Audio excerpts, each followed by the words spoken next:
ദൈവനാമത്തിന് മഹത്വം ഉണ്ടാകട്ടെ. നമ്മൾ സദൃശ്യവാക്യങ്ങളാണ് പഠിക്കുന്നത്. 16-ാം അധ്യായം.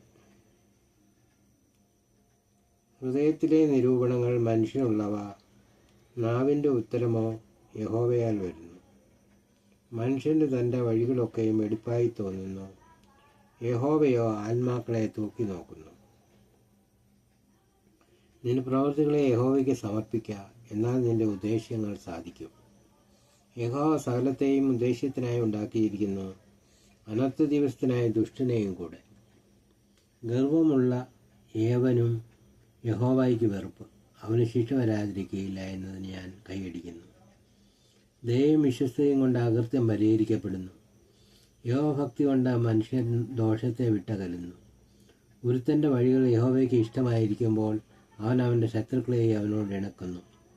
ന്യായരഹിതമായ വലിയ വരവിനേക്കാൾ നീതിയോടെയുള്ള അല്പം നല്ലത്. മനുഷ്യൻ്റെ ഹൃദയം തൻ്റെ വഴിയെ നിരൂപിക്കുന്നു, അവൻ്റെ കാലടികളെയോ യഹോവ ക്രമപ്പെടുത്തുന്നു.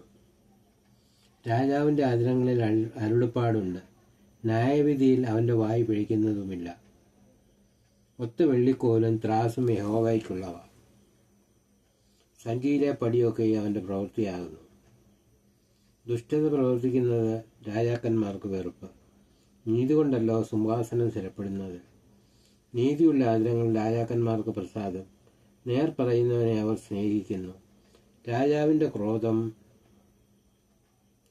മരണദൂതന് തുല്യം, ജ്ഞാനമുള്ള മനുഷ്യനും അതിനെ ശമിപ്പിക്കും.